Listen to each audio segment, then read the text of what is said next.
Hi, all. My name is Dr. Christy Bach, and I am an educational psychologist. And I wanted to go ahead and talk a little bit about Special Ed 101. This is going to be a short video, but I wanted to kind of give the basics because a lot of people hear about special ed, but they don't really understand it. So I first wanted to start with uh, understanding what some of the key terms are. So special education is a support for students who have diverse learning needs. These are often students who need extra support to be able to do well in school, to access the curriculum, those kinds of things. So that's an important piece to understand about special education. Now, if a student, the only way a student could qualify, because you have to qualify to be in special education, is to have an evaluation done that then will either qualify them or not qualify them. So there's certain, and another video, another time, I'll get into more specifics on that. But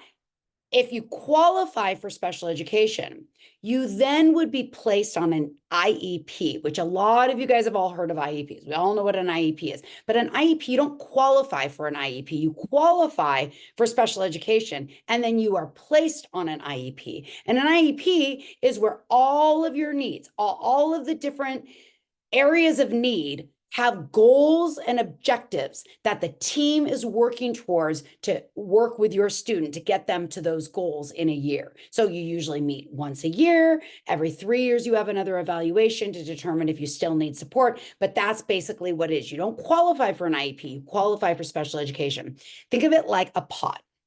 You have a pot of services.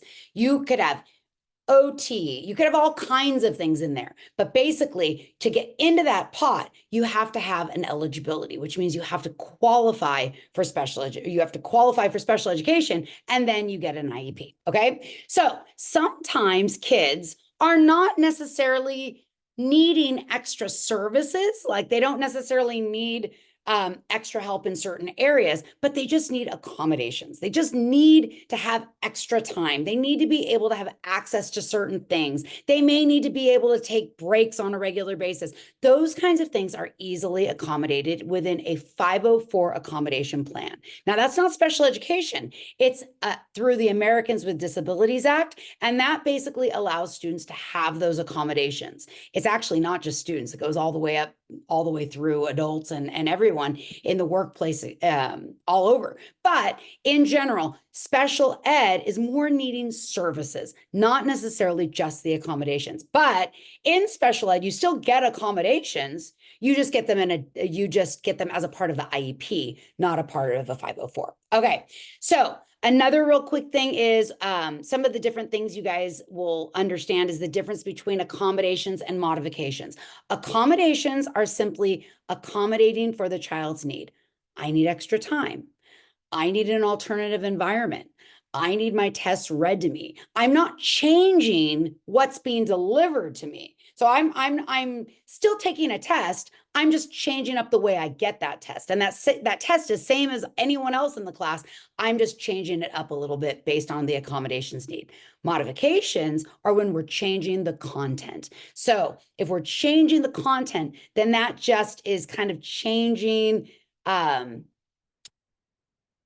of the end goal. So a lot of students who are maybe more impacted, they have modifications to their curriculum, where students who are maybe just have a learning disability or they have attention concerns, they would simply have accommodations. But with special ed, you then have the ability of receiving services as well.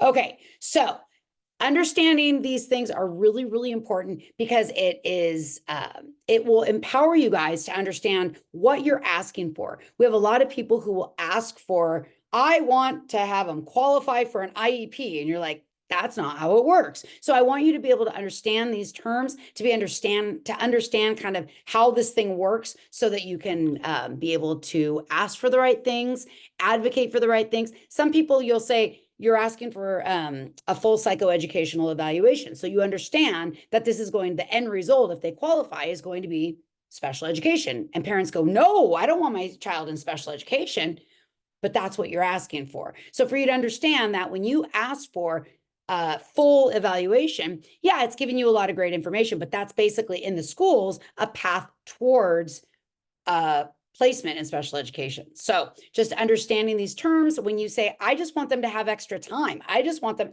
that's more a 504 plan, getting accommodations through a 504 plan. So anyway, that's it. And you can always have any of these evaluations done privately if you feel like, if you're not wanting to work with the schools or whatever. But in general, that is your basic beginning special ed terms. Thanks.